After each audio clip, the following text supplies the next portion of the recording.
The first thing was I had to accept the reality. My reality now was that I was just diagnosed with cancer. And I'll tell you something that somebody taught me a long time ago that I've embraced.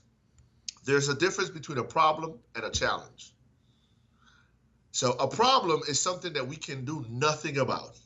A challenge is something that we can do something about. So when they gave me the diagnosis, I looked at it as, okay, this is a challenge.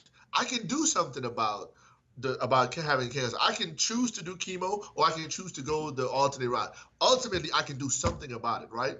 So it wasn't a permanent solution. As with most health situations, unless the body has gotten to the point of no return, and you know, eh, but as a naturopath, we don't accept that. We believe that there's a solution, right? I believe Regardless. it. Give your chance the In body to fact, heal, and your body will heal right, exactly. if given the chance. Exactly, exactly. In fact, I'm working with a client now. This guy was about to start dialysis when his friend told him, "Nah, you need to talk to this young man." And I'm happy to say, 90 days later, dialysis is not even a necessity anymore.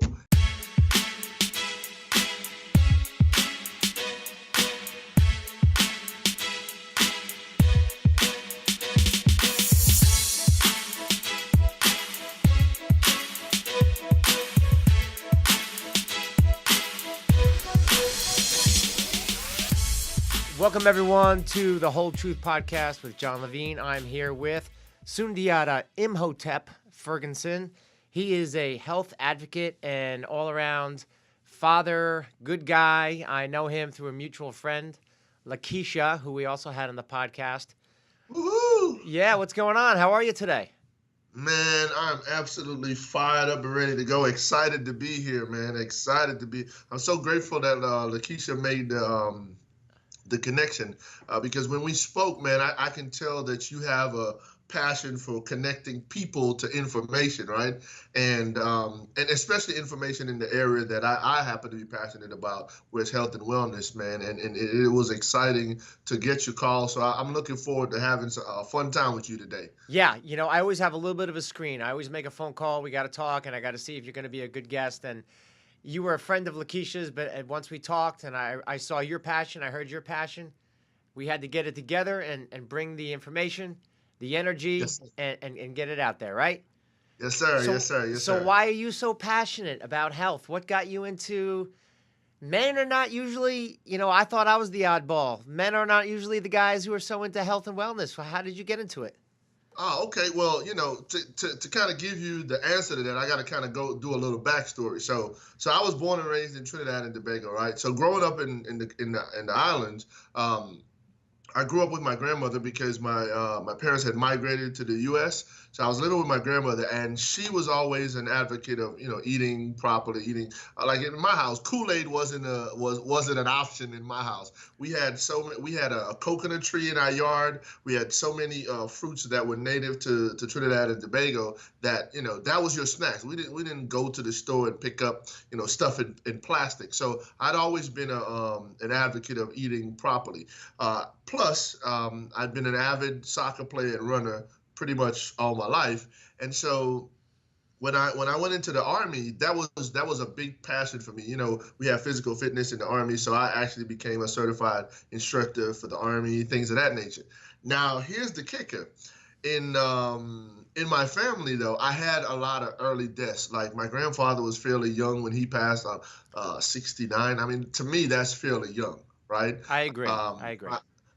my one of my favorite aunts, she was 45, and then the big one happened as far as I was concerned. In 2006, December 14th, my mother, who was only 51 at the time, passed. And Sorry to and hear I'll be that. honest with you and your audience. My mom had a lot of health issues. She was an asthmatic, and so she was on that steroid medication, right? Yeah. But then later on in life, she developed multiple sclerosis. Um, the problem with multiple sclerosis and a lot of other autoimmune diseases is that carrying excessive weight, causes the disease to be harder on the body. So she got to a point where she had to lose weight. And unfortunately, even though my dad was he was a weightlifter and all that stuff, she didn't really take his advice. So she um, decided to do a gastric bypass. And then because of complications from that, she passed away like 3 weeks later. And man, when I tell you it rocked my world, it really did, because we had a very close relationship. And at the time, even though I was an advocate for health and wellness, I wasn't pushing it like I do now. And so we went up to New York. We laid Mama to rest, and then came back to Texas. And then 90 days later, I got sick. Like, when I tell you I got sick, I was like really sick. I couldn't hardly walk. Couldn't figure out what was going on. Couple tests later, and they told me, they gave me a diagnosis and said, well, okay, you have cancer. And then here was the ugly part. So I had a. And how long ago was this at this point? This was so mom passed away in December of 2006. This was like literally 90 days later, in March of 2007. Oh, wow. Now, here's the kicker. I had a Russian doctor, right? So bedside manners was like zero. So he goes, you have the cancer. I'm like, well, wait a minute. And he's just like, see how you're sitting there just calm? It's a different culture. Right. It comes off different, right? Right. That's just how he was telling me. So, yeah. But he talked to me and he told me what the options were. And the options were not options for me. The chemotherapy and the drugs. In fact, I had just seen a couple of my friends that had parents and family members transition because of cancer. So I'm sitting here, being told that you're going to die very soon, because they told me that the cancer had spread from my colon into my bladder, groin area. I mean, they said it was pretty bad, right? And they were recommending chemotherapy. So he was saying chemotherapy right away. Is that what he was telling you to do? Yeah, pretty much. Yeah. Okay. It was like that literally is your only option at this point, and, right? And you have to do it immediately. Was that right? Exactly. Okay. So a friend of mine who I knew was a naturopathic doctor. Man, in fact, I need to connect you to her too. She'll also be a great guest to have on the show. Yeah, that'd be great. What's her name? Her name is Tachir. It's spelled Tchar. So it's actually an Egyptian name. So pretty name. She'll have to explain the meaning to you. But you got it. Done. Yeah. So, in talking to her, she said, hey, I'm going to introduce you to a gentleman by the name of Dr. Laila Africa. I don't know if you're familiar with his work, but he's I'm not. He's a naturopathic doctor. Probably more so. Are you familiar with Dr. Sebi, who just recently passed away? It sounds familiar. Yeah, okay. Well, so Dr. Africa came to Dallas to teach some holistic classes, et cetera, et cetera. She introduced me to him. We got into having a conversation, and he literally said to me, he said, man, you have the spirit of a healer. And sometimes when older folks talk, you kind of be like, oh, come on, dude, you just, you just saying that, right? So I said that, but they have a lot of wisdom, older folks. Right. They have a lot of wisdom. I was saying they're old for a reason. The stuff that he taught as far as healing, like it literally made sense. So basically he said, look, issues like cancer and stuff like that are fed based on the environment we have internally. If you change the environment, the disease can't survive. He's like, think about it. If I put you in a freezing environment, you can only survive so long, right? Because the environment is not conducive to your survival.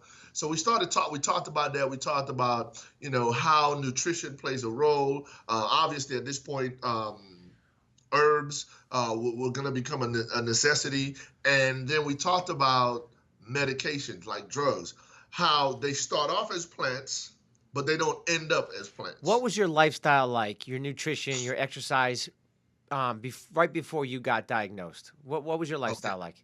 All right, now watch this. This is where a lot of people are surprised. Okay.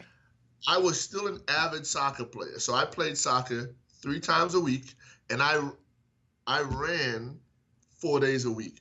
But here's the kicker. Back then, when I got the diagnosis, I was actually doing Sean T's Insanity program. So I was in such good physical shape, right? And this is where I tell people, be very careful, because physical fitness does not equal healthy. I was in such good physical shape that I would do Shaun T's Insanity program and still go run 4 miles after. Which, when he talks about that, he's like, after the workout, you ain't supposed to have nothing left to go do anything else. But that's the level of fitness I was at. The problem was that on the inside, I wasn't healthy, right? So, I mean, I would eat whatever, because a lot of times we take for granted that, because we're in shape, we can just do whatever, right? I was a big energy Well, drink. right. Like physically, if you look good, you could eat and get away with what you want. Right, Right. So exactly. like, oh yeah, I have like 5% body fat, so I can eat Twinkies or whatever. And Right, exactly. so that's the whole. All right. So you weren't necessarily eating the right foods, No. I wasn't. I can tell you that, right? I mean, but you like were I getting said, away with it. Monster Energy, Physically, you were getting away with it. right? Monster Energy drinks was a big staple of my diet. I used to drink like 2 or 3 of those a day, Yeah. and I was like, okay, cool. And so even now I tell people, hey, physical fitness does not equal health, because all physical fitness is the body's ability to do exercise, right? But that doesn't necessarily mean that the athlete is healthy per se. So when that hit me, it was a shock. But then, remember, I just buried my mom 90 days before, right? And I'm sorry to hear about that, by the way. Thank you. And in my head, I'm having this conversation. Wow, my kids just lost their grandmother. My sisters just lost their mom, and I'm so close with my family. Man, what happens if I leave now? What's going to happen to them? And I was like, so we have to beat this. So when Dr. Africa was talking to me about, different stories about people who were able to beat cancer naturally, I embraced it. So the first thing I went home and did was the first thing I did was get rid of the microwave. But I'm curious though. Back up. I am very curious, because most people, when they're told they have cancer, and they go to a conventional doctor and they say you need to do chemo, most people will say, I'm going to listen to the doctor and I'm going to do the chemo. What was it that told you that that wasn't your route? Like, what did you know? Or what was it? Well, think about this. My mom had just died in the hospital. In fact, my mom died on literally on the table. So what happened was, 3 weeks after her gastric bypass, she wasn't feeling well, right? So she went into the hospital. It was like Monday. And they told her, well, your blood pressure is extremely low. There's certain little complications, etc. When she died that Thursday, which was funny to me, and I really caused a stink at the hospital, that when I looked at the chart that had her vitals on it, they were the exact same as the day she came in. So I started questioning, well, like, what did y'all do from Monday when she came in to Thursday when she passed away on the table, that her vitals was still pretty much the exact same thing? So in other words, they didn't do anything to improve her condition, is how I felt, right? And then I had another aunt who years before that, in fact, 1994 was the year. She went to the hospital. She wasn't feeling well. They released her. Walking out of the hospital, she collapsed and died right in front of the emergency room. And so even then, my faith in conventional or traditional medicine here, or Western medicine, had been shattered. And so when I thought about it, I said, man, chemotherapy is just not the way for me to go. And I prayed about it. I don't know that many people really realize just how important their spiritual life is to their healing. And so for me, I leaned on that. I said to myself, okay, if God is the architect of the universe and everything that we are, I know, this is even before I dove into becoming a wellness coach, I know that God has a solution for every problem that we have created, right? So I said, there's got to be a way that I can trust in God and use God's tools to beat this problem that, as a man, I knew I created for myself. You see, and that's the other part of what I think made my healing a success. Most people The reason they depend on the doctor is because they don't 100% take responsibility for their health. And I hate to sound like harsh, but that's the reality that we all live with. Even even with my son who's an athlete, even if he gets hurt in a football game, I've still taught them that we are 100% responsible for everything we do. You are hurt because you chose to play the game, and that's a consequence of playing the game, right? So you have to understand that you have to take responsibility, and that's going to help you heal. That's why so many athletes go into depression when they get hurt, because they don't really take responsibility. They try to push it off onto other people, and nobody else can solve your problem but you. No doctor can truly tell you how you feel but you. If you understand what I'm saying. Do I understand? Yes, because you're on the HOL Whole Truth podcast. So mind, body, and spirit. Right. Do you think there's some synchronicity between the two of us? Yes, you're speaking my language, because I believe everything that you believe. And I'm not saying not to do. I am not telling anyone. I'm not telling anyone to choose one treatment over another treatment. What we're doing here is sharing your story, which is a great story to get some information out there, and what I believe and why I started this, because it is mind, body, and soul, and it is holistic. So this is awesome. I love it. We're going on, and it sounds like your mind is strong, your spirit is strong. So yeah, I want to hear more. Let's go. Okay, awesome. So once I made the decision, so here's where the whole, so it's mind, body, and spirit, right? In my heart, I'm saying, okay, God has a solution for this problem that I created as a man. Like I was eating all. Let me do a quick segue here. This is something I teach when I do my classes. In religion, right, you often hear people say, well, God is punishing us for things that we do, right? You always hear that. Like when somebody gets sick, well, that's your punishment for whatever. Here's the reality check that I always give people. In the universe, there are specific laws. For example, the laws of gravity. If you break the law of gravity, you will get hurt. So if you go up on top of a 10-story building and you break the law of gravity and jump off, and you're not a bird, you probably will get hurt, correct? Yes. Right. Absolutely. So God is not punishing you for breaking the law of gravity. The consequence is built into the law already. That's an interesting way of looking at it. Yeah. Yeah, the consequence is already built into the law. So, for example, me as an individual, if I smoked 50 cigarettes a day, God doesn't have to punish me, right? Yeah. For doing that. The consequence of doing that is there. So me drinking 3 and 4 energy drinks a day, God wasn't punishing me. The consequence of putting that poison into my body was already there, right? So yes, I agree with you, but there's a lot of people who don't really have a lot of choices. So, you know, right. But they may not have the choice, but they're still so. For example, let's look at if we can kind of segue a little bit. If you look at places where countries where that are ravaged by famine. Yeah. Right. You see children drinking water that looks like the color of my phone and things of that nature. Right. But they may not have a choice in that situation, but still the consequence is still built into the law, though, because they're not eating properly. So it's not like God is intentionally punishing them. Their current situation, whatever has caused the weather to change or whatever has caused the climate to change, whatever, there's still a consequence because those laws are being broken. You see what I'm saying? Yeah. So once I looked at it from that perspective, I said, well, okay, if I've been breaking certain health laws, basic laws, not eating properly, I was exercising. What specifically? What was your diet like?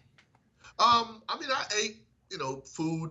I had fruits and vegetables, but I still, like I said, I drank a lot of energy drinks. I wasn't sleeping enough. That was a big part. Like I was functioning off of 3 to 4 hours of sleep every day and working out the way I was working out. So I was putting it in, but I wasn't recharging. Like you can't drive your car for for 1,000 hours straight, right, and expect it to just be okay. You'll need an oil change. You might need to change those spark plugs. You need to change the belt, the timing belt, stuff like that, right? So I was doing all that, but I was still putting all these poisons into my body via energy drinks. Ever so often, I'll do my little binge junk food, and then I'll just work, quote unquote, misconception, work it on out, right? Yeah. And so once I made the decision that I was not gonna, the first thing was I had to accept the reality. My reality now was that I was just diagnosed with cancer, and I'll tell you something that somebody taught me a long time ago that I've embraced. There's a difference between a problem and a challenge. So a problem is something that we can do nothing about. A challenge is something that we can do something about. So when they gave me the diagnosis, I looked at it as, okay, this is a challenge. I can do something about having cancer. I can choose to do chemo, or I can choose to go the alternate route. Ultimately, I can do something about it, right? So it wasn't a permanent solution. As with most health situations, unless the body has gotten to the point of no return, and but as a naturopath, we don't accept that. We believe that there's a solution, right? I believe it. Give you a chance the body to heal, and your body will heal. If given the chance. Exactly. In fact, I'm working with a client now. This guy was about to start dialysis when his friend told him, "Nah, you need to talk to this young man."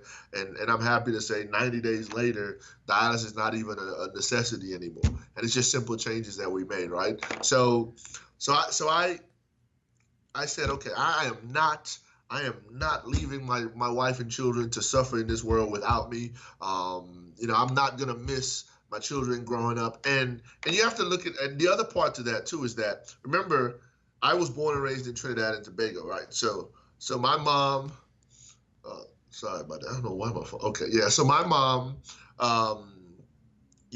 migrated. She had to sacrifice.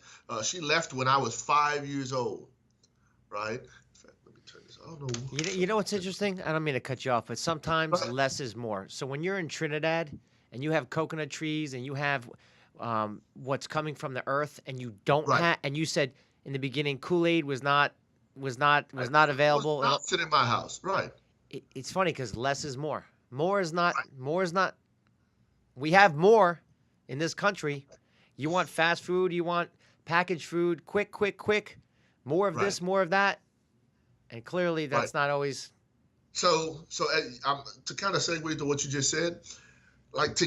Now we had some fast food restaurants. Of course, KFC is a global brand, so we did have KFC, but we had some that were local. Was there KFC in Trinidad? Yeah. Really? Yeah, KFC is a global brand. Those bastards! And Get them out of there. That was back in the 80s, 80s, 90s, right? So look at how that kind of worked. But we had some local fast food places, pizza, whatever, and literally, to get grandma or any of the elders in the family to buy a fast food meal like fried chicken and fries, like it had to be some miraculous had to have happened, so it was like maybe once or twice a year that fast food was an option in the household, right? So kind of springing forward back to me and my situation now, once I said, okay, I created this problem, God has the solution. Now I have to be obedient to the rules that can help me eliminate the problem. Eliminate the challenge. So the first thing Dr. Afra talked to me about was getting rid of the microwave. He's like, you don't want to eat anything that's coming in a plastic bag. What's the name of this doctor again? Dr. Africa? Yeah, Dr. Laila Africa. Lail, Africa. But the Africa is spelled with a K. And she's a naturopathic doctor. I'm sorry. He's a naturopathic doctor. Yeah. You Google him, you'll see a lot of stuff on him. Okay. So no microwave. You got rid of that. the dangers of the microwave. And what he explained to me is he said that the problem with the microwave is that yes, it's heating up the food, but it's also adding poison to the food. So Radiation. right. So now the body has to handle poison minus nutrition because it kills all the nutrients, right? Yeah. He's like, so that's not conducive to healing. So No. get rid of the microwave. So he had a little struggle with the ex-wife and that. Okay, hey, look, I'm sick. I can't. And he was so adamant about it. It wasn't just about not eating microwave food. It was not even having it in the house, like getting rid of it all entirely, not even using it. It always goes back to less is more.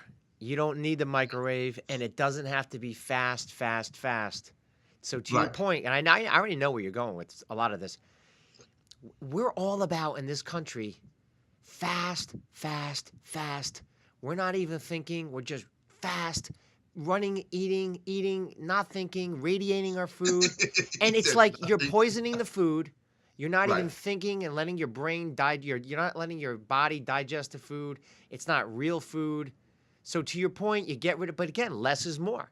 It's not more is more. And I always go back to like, you see like some of the healthiest areas in the world or like areas like rural China where they're out there and they have each other. They work together. They have fruits and vegetables that are local and they pick them and they eat them and they have community and they don't have microwaves. They don't have TVs. They don't have tons of jackets and dolls and this and they don't have much, but they have everything. They have a lot. Right. They could live in huts, but they don't have. They don't have electricity. But they have their health. Yeah. It's unbelievable, and it's not always, but in a lot of cases. It's the environment, right? Yes, sir. So, I mean, and as we pushed along, so one of the things that Dr. Africa told me, he said, okay, remember I told you, he told me that I had the spirit of a healer, right? And he basically told me, he said, look, you and the people that are in this group that he was working with, he said, you guys are the next generation of healers. And you have to embrace that mantle. But I mean, obviously, I couldn't take on the mantle if I didn't really follow what he was saying, right? Yep. So he introduced me to another gentleman whose name is Dr. Paul Goss out in California. He had a all-natural herbal line.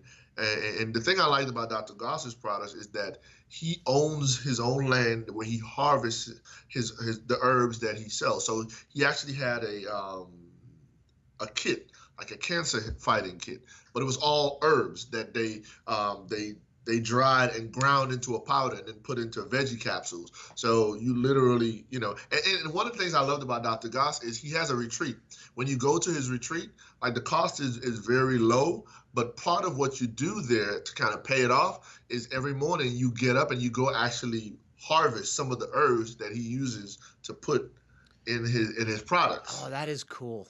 Yeah, so That's you cool. actually get, so for like a Great whole idea. week you're there doing that, and everything. It's of course it's a vegan, plant-based diet while you're there. You're not allowed to have your cell phones. Like you have to turn your phones in for the whole week. That's pretty cool. That's pretty cool. If you have an emergency, your family will call the main number and then they can let you know, but you don't have access to your food. Wow. No TV, no radio, none of that. It's just you, nature, and the people and you just said it, the people that you're there with. So it was pretty great. You have to have access to the Whole Truth podcast, though. Other than that, everything else is gone, right? Right. Exactly. We have to make some exceptions. That you have to have access to that. Other than that, turn your cell phones in and harvest the herbs. Yeah, I mean, it was. But that's cool. That's so cool. I would love that. So what kind of herbs did you harvest? You're talking anything from dandelion roots to alfalfa, comfrey, fenugreek. I mean, valerian root. I mean, the things that you sometimes hear of, but you don't always often hear of them. Like we know what Valium is, but Valium started off as valerian root, and then by the time it gets to us, it's something else. Manipulated, right? And So, and man, when I tell you, I'll tell you. So I did the kit, and the kit had like a cleanse. So that was the first thing. You had to do like a cleanse, like it was like a 7-day cleanse with these herbs, right? And on the packaging, like there's a little brochure in there, and it tells you, do not go to work for at least 4 days. 4 days. Oh, because you're gonna be crapping your pants, crapping your Yeah. crapping your brains out. Yeah. So like Ooh. part of the cleanse, you got to do this olive oil flush, man. And it tells you, it says, look, there's a possibility that this olive oil, when you drink it, you could throw it up, but if you hold it down, you suck on lemons, do all that, that it'll cause you to pass like stones, like how we kidney have stones, gallstones. Now, the good thing is when you pass it that way, it's not painful because it just comes out like they come out like little pellets. I've actually seen people, like I actually had a coworker who passed when you pass it through your rectum. Urinating, yeah. Oh yeah. Oh. Yeah, so you actually pass it out with your bowel movement, number 2. That's better than the number 1. Right. I've had the number 1. That hurts like hell. Yeah, it does. Okay. And so I remember, now this might gross your audience out. No. Watch this. So I'm doing I started the cleanse, and late that night I was like, man, I do really have to use the restroom. So I go use the restroom. And I'm using the restroom, and all I'm hearing is like clank, clank, clank, clank, clank. I was like, what in the world? Like, it was sounding like I was just throwing gravel into the bowl. That's how it was sounding. And I was like, man. And clank, so I clank, did the clank. grossest thing ever. Like, before I flushed the toilet, I actually put my hand in there and picked one of the stones out. Ooh. Right? I picked it up. And then I, washed my hand, washed it, and I looked at it. And I was telling my wife, I said, look, like, I was like, over 100 of these things came out of me. Over 100 kidney stones? Well, I don't know if it was kidney stones, because the thing about those stones, right? Were you eating marbles before you went to this retreat? Are you sure? Were you eating marbles before you went to this retreat? Right. It might have. Are you sure? Exactly. I'm just busting your chops. But listen, who's sitting here with me? I'm assuming you're cancer free now. Yes. Okay, so this can gross people out all they want, but I think we should probably talk about it, right? Right. Because exactly. Something worked. Clank, clank, clank. All right, go on. Clank, clank. So I'm telling my wife, I said, man, I think it was like about 100 of these little pebbles that came out of me. She's like, what is that? I said, it's some type of stone. So that's the thing. The sugar deposits from the excessive processed sugars that we consume, they can create stones in so many different parts of the body. The gallbladder, you can have even sometimes in parts of the liver, especially when the liver starts hardening, which we know not, which they call cirrhosis of the liver, kidneys. I mean, it's just so many places, right? So I don't know where they came from. I was just happy they were out. And this is when I knew things was turning. Like, I was starting to feel better. I wasn't in as much pain. And around I would say about the 25th day, because mind you, during this time I was drinking double the water I had been drinking before. And I love water. I love to drink water. I go through maybe 4 or 5 of these 30 ounces. So I drink at least a gallon every day, right? Around the 25th, 24th day, I had been drinking water, and I was doing a lot of juicing. Which was so cool because my kids loved it. Like, we went and bought a juicer. Man, I tell people, if you want your kids to enjoy it, get a juicer and then let them make the juice, because now you're including them in the solution. Yeah. So it's not, they want to be a part of it, right? They're taking ownership in it. It's their labor. Yeah. Them little jokers would make like apple pineapple juice, right? And then they'll put little popsicle sticks, and they made freezies out of that. But it was all natural though. Right? So it was cool. So they were having their snack. It was just a healthier option. So I was juicing, doing all that. No salt. Man, when I tell you I was eating like salads every day, spinach salads, this salad, just every day. And it didn't even get boring. I was just getting creative with the different salads and the fruits and stuff, right? So no meat, absolutely zero meat. No salad dressing, none of that. And people was like, man, you crazy. How you going to do that? But then something started happening. My taste buds started changing. So I started being able to identify like sugar in foods, like because most foods have some type of natural occurring sugar in them, right? Yep. And so, but it was a different taste. So around the 24th or 25th day, I'm sitting at home relaxing. My stomach started hurting. And when I tell you it was hurting, I was like, oh my God, what is going on? So I go use the restroom. And it was a huge, huge, huge movement. But in the movement, there was this like big old gray glob in there. I was like, what in the hell? So, Now, so what I are you took, eating, Sundiata? right. So I took a picture of it, and A you know huge. the All right, they guys. All right, now hold on. So first we. All right, now so clank, clank, clank. A bunch of like 100 stones. This sounds to me. Look, I believe all of this because I believe it. I just think this is the stuff that can happen when you're polluting your body and not eating right, man-made right, stuff. So, but now you're telling me you had a huge movement and a big gray glob came out. yeah, It's a yeah, glob. yeah. A gray. That's the only way I can describe it. I don't know what it was. What the So heck? A gray glob. yeah, What did the so doctor say it was? what at this time I'm not going back to the doctors. I'm not even dealing with the doctors Oh, anymore. but like no, at the retreat. So how long were you at the retreat? How many days? Oh no. This was the retreat. I actually that's the funny thing. I didn't go to the retreat till afterwards, but I ordered the Oh. products from them. Oh. So that's how I found out about the retreat because I ordered the products and they Oh. basically upsold me on the retreat and Gotcha. told, Gotcha. told me about it. So I'm at home doing this and I see it. I was like, well, if that's coming out, it's got to be something good, right? And it wasn't until like a couple of months later, Dr. Africa had come back to Dallas to do another training, and we were talking. I told him, and he said that gray glob that you notice was probably a big mass of the cancer that was eating up your body that you pushed out. Wow. I was like, wow, because a lot of times cancers can be shrunk. In fact, in some cases, before they even do the chemotherapy or the surgery, they tell you they got to shrink it and they got to do this Yeah. and I said, wow, and I tell you, man, after that day, it That's was like a amazing. total upswing in terms of how I felt. My energy level shot through the roof. I was sleeping better. I started running like about a week later after that. Started back, well, not running, but jogging.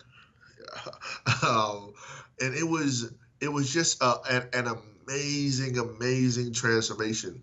And so about a year later is when I went back to get tested and checked. They couldn't find any traces of it, of the cancer. They couldn't, and I've been able to stay cancer free based on a new and improved lifestyle since 2008 now. Congratulations. Man, thank you. You know what's crazy to me? That's so There are cool. people who know me that saw me go through this, and they still don't believe. I don't even know what to tell them anymore. Like they saw me how sick I was. They saw the changes I made, and they still don't believe. What don't they believe? Well, I'm not sure what they don't believe, but most of them, like when I talk to them about alternative healing, it's like, yeah, I'll just go to the doctor. Okay, no problem. And again, let me say this clearly. I want to make sure your audience understands that I am not saying that people should not go to the doctor. In fact, I encourage people to go to the doctor. Go find out. Let them diagnose it. Yep. But I also believe that the solution is in your hands. If you listen to your body. And again, John, we live in the information age. There is nothing that we can't find to change our situation that is not available to us through this great thing called the internet. In fact, In 2 seconds. before I take on a client, you know what I tell them? We have our first consultation. The first thing is they have to commit to at least a minimum of 90 days. I can't do anything with you with one session. That's not, it's got to be a relationship that develops in terms of your healing, right? The second thing is I give them an assignment to go research some information that I give them. It's never the same for two different clients. It's just different things, but it's related to their situation. So if it's a diabetic, I have them go research some information on the pancreas and what its role is, and et cetera, and what it needs.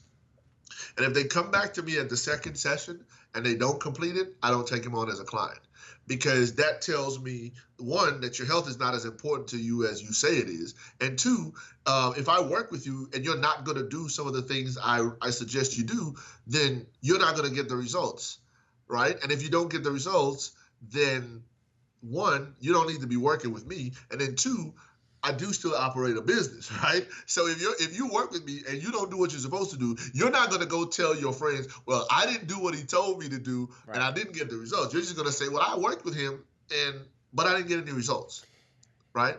So I don't even take him on as a client. Well, it doesn't work for either one of you. It's not going to work. Right. You're not going to get the results because you're not going to be helping them. They're not going to get the results. But there's people that are ready to accept information, and there's people who don't want to hear it, and right, it's fine. And the genesis of this podcast are for people who are interested and curious about different methods of treatment.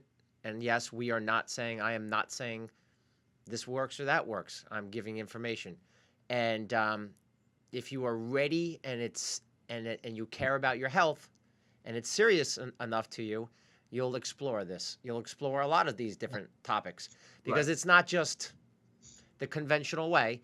That's the thing. It's just not one way or the highway. It's not the conventional way and nothing else works. It doesn't work like that. It just doesn't. So I know we're speaking the same language. And so is it health coaching that you're doing? Yeah. So with all my certifications and licenses, I'm actually licensed by the Department of Health as a naturopathic doctor. And there's two ways you can become a naturopathic doctor. One is that way, where you do all these certifications and then the Department of Health evaluates it and they grant you a license to practice as a naturopathic doctor.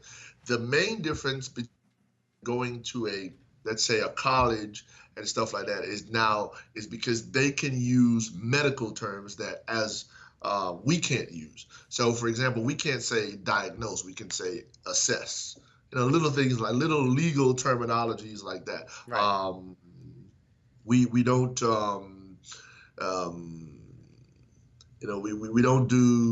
We don't prescribe.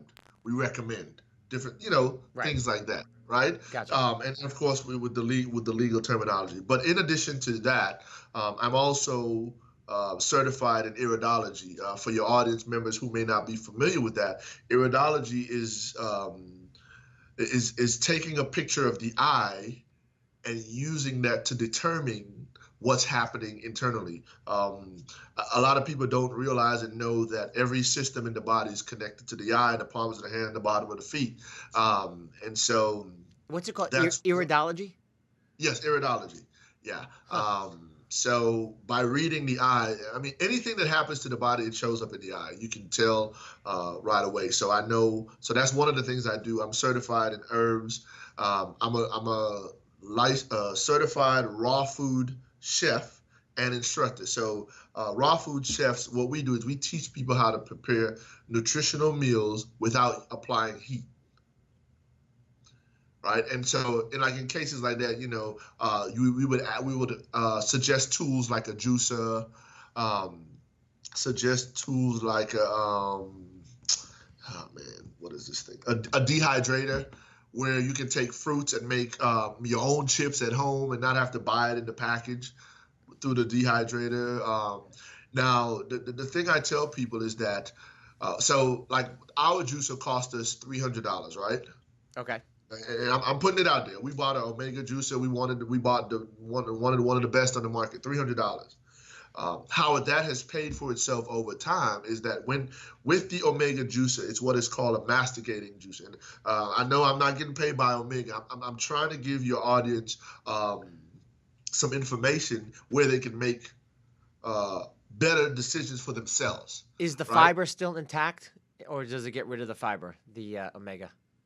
Nah, so that is just No fiber. This is just the juice, Okay. which I would usually recommend in terms of an individual who needs fast delivery of nutrients. Right. But you want to minimize the amount of work that their body has to do to get the nutrients. It's Gotcha. like some people are that sick, right? Um, so. Oh, you're saying the juice. So you're saying actually the juice, like let's say it's like if I eat an apple and I'm chewing it with my teeth, I'm letting my body work, obviously, Right. to digest the food. You think that there's an easier if your body is really sick and you take the juice in, it's Right. easier on your body in a way. Right, because the digestive process for liquids is a lot faster than Yeah. the process for food and solid. In fact, if you think about it, when you're in a hospital and you're kind of on the tubes and stuff, they liquefy the food, right? So your Yeah. body doesn't have to work as much Yeah. to absorb it and get the nutrients that you need that's conducive to healing. So I guess if you're that sick, then you don't want your right, body. You right, don't you want your want body. Yeah. a quick delivery of the nutrients. So the thing about juicing is you won't get the fiber per se, but with the nutrients that you get from the juice being delivered, the changing of the internal environment will be conducive to digestion, absorption, and the release of the waste matter, right? So you may not necessarily get the fiber that would do the natural processes, but as you change the internal environment, the body systems, from your excretory system to your digestive system, will start functioning more efficiently, which is what we need, is the right environment conducive to the body healing itself, right? So with the juicer, that one that I talked about, it's like I said, $300. But the difference between that juicer and buying a juicer, let's say at Walmart for $50, is so one's called a centrifugal juicer, which means it spins and moves really fast, but it applies some measure of heat to the juice. So you have to drink it within 15 minutes because oxidation starts taking place, Right. and it loses nutrients. The masticating juicer, like the one we have, is based off of the chewing motion that our mouth does. So it grinds the juice just like our teeth does, and presses it out of it. Like you hear the term cold press. It's basically like a cold press juicer. Gotcha. So no heat is applied to the juicer. So those juices, normally you can store them up to 3 to 4 days Cold still get the pressed. nutrition.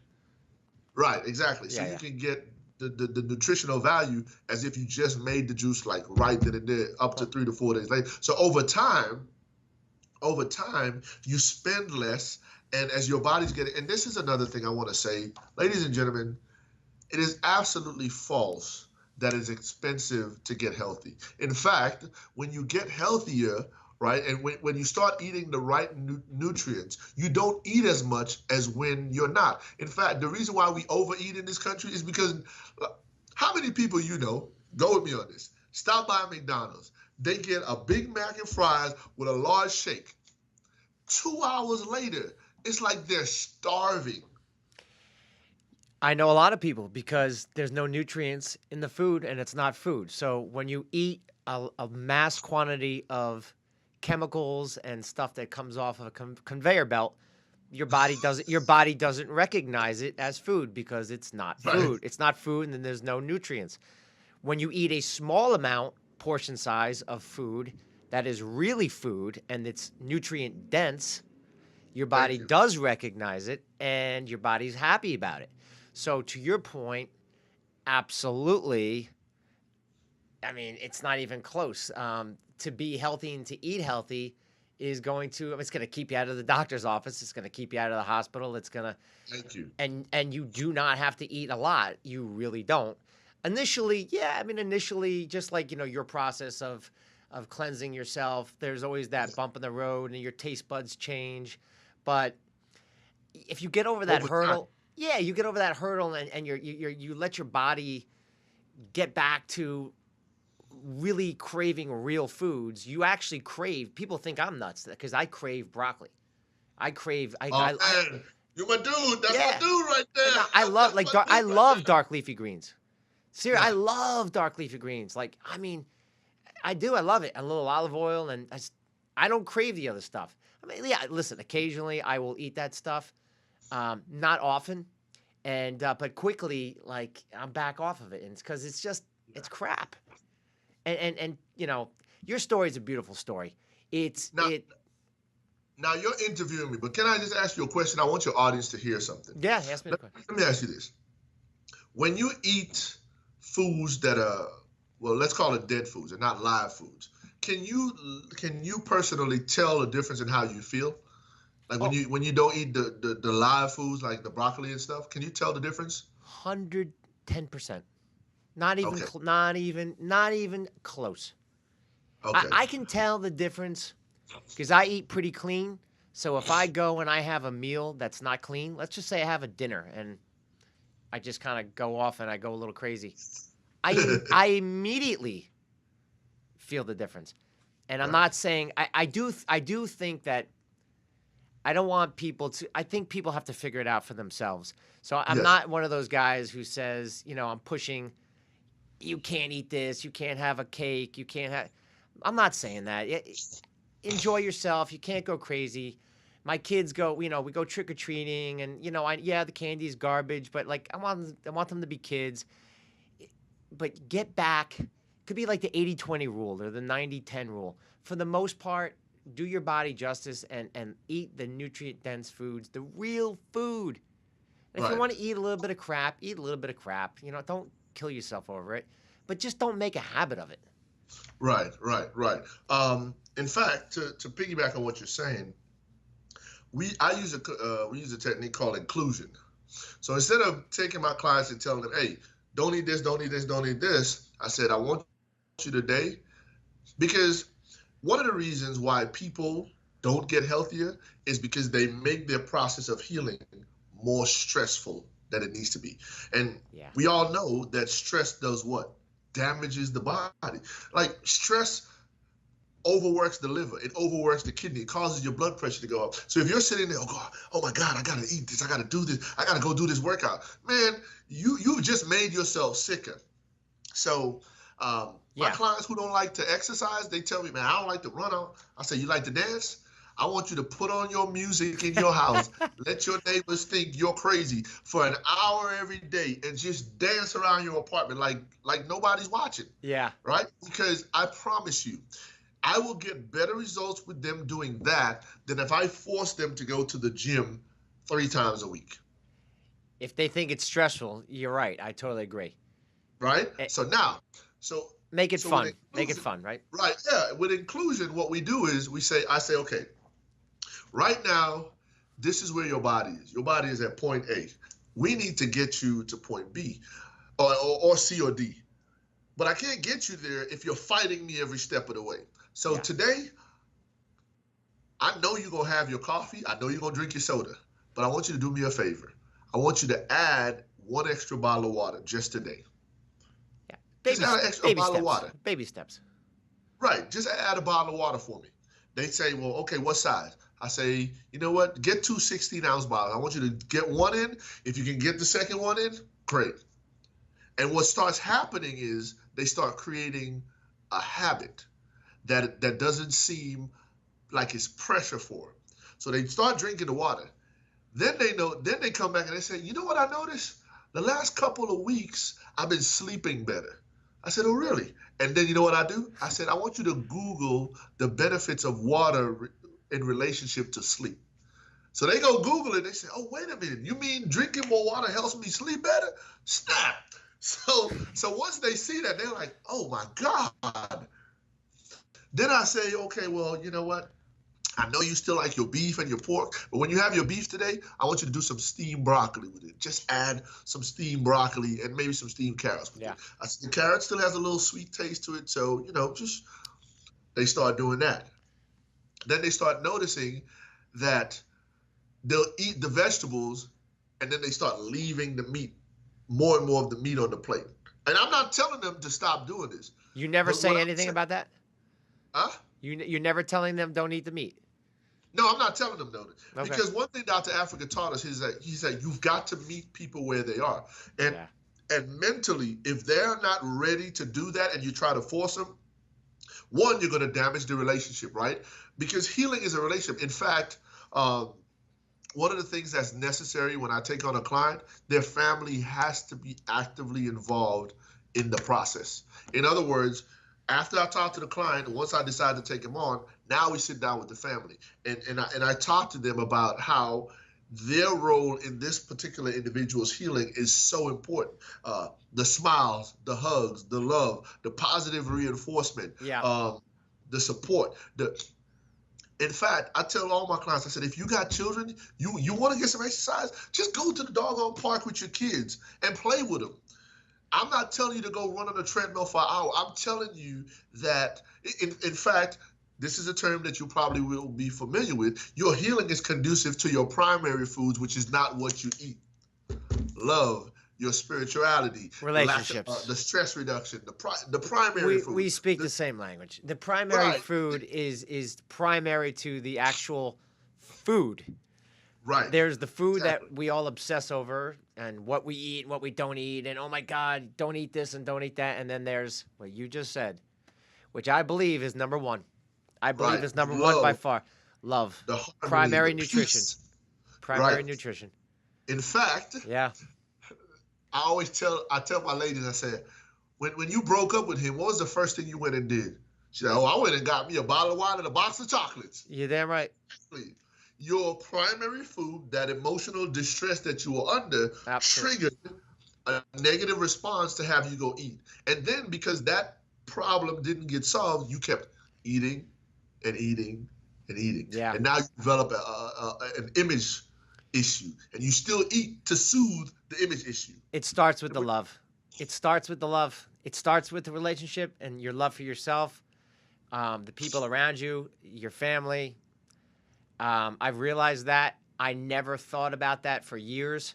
I thought food is food, and this is what I need to eat, and this is going to treat me well, and if I work out, this is what, this is going to get me bigger arms, and right.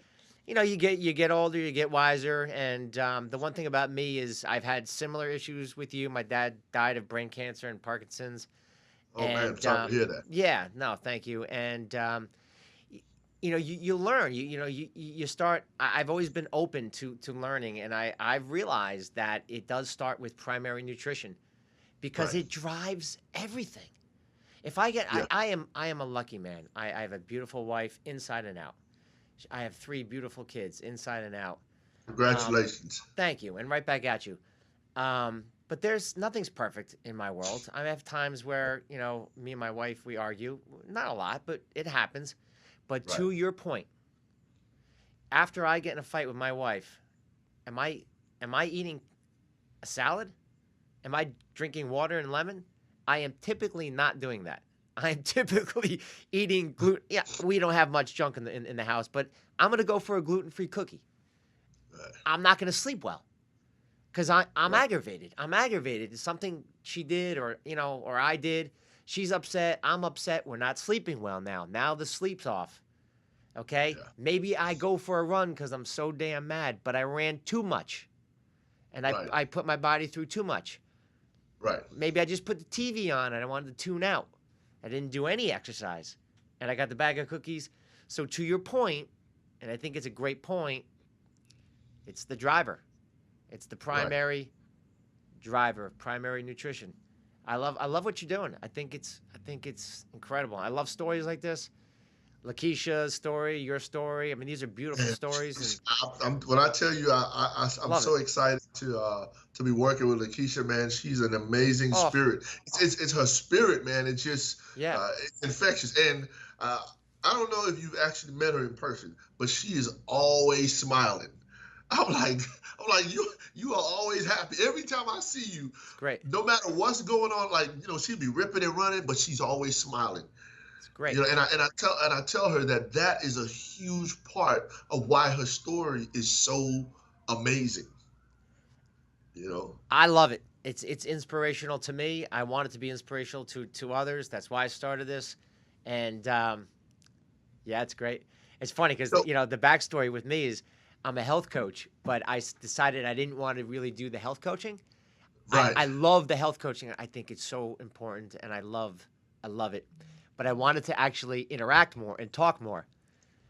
So I decided I needed to do the podcast because, like, if you're my client and I don't shut up, it's going to be good for me. It's not going to be so good for you because I have to find out what's going on with them in order to help them, which means they have to talk and I have to shut my mouth. And I don't do that too well. So we're doing a podcast, and that's another way of getting out the information with guys like Sundiata. So really your gifting is you're a connector.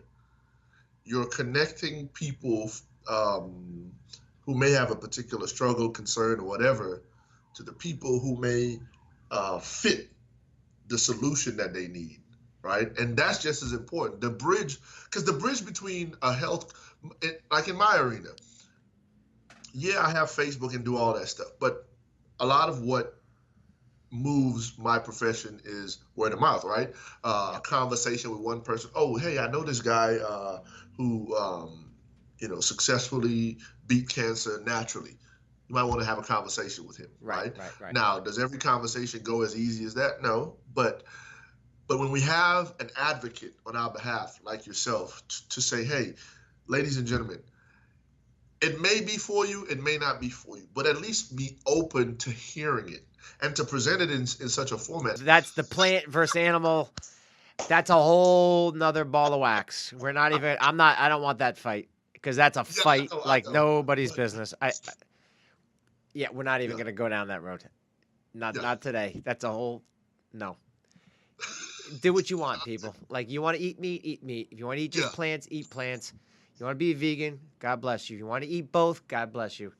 Right. We're giving you the information. I have my opinions. Sundiata has his opinions. Exactly. It's not a fight. That's not what this is. This is not a fight. We're not fighting here. It's not a fight. No. Yeah, it's always a fight. It's not a fight. It's not a fight between East and West and conventional. Herbs are good. Herbs are quack, and it always becomes a fight. And I get it. It's big business, and it's big business. It's like it's big business. You can't patent nature. You know what I mean? Right. So like you can't patent. If Hey man, I'm gonna have to borrow that for my next Facebook post. You can't patent nature. You can't. You have to manipulate it. You have to strip things out and put things in order to patent something. You can't patent broccoli. So there's no business there. So, a doctor or a conventional doctor and the pharmaceutical industry, and I'm probably going to get in a world of trouble for this. It's just big business. You just can't. It's an issue. These companies, McDonald's, the pharmaceutical industry, they're not built to look after your health, and they honestly, it's a business. They're involved in profits. That's all they care about is profits because they're a business. That's how they think. They're a big machine. They are not looking after your health. That's okay because that's what they are.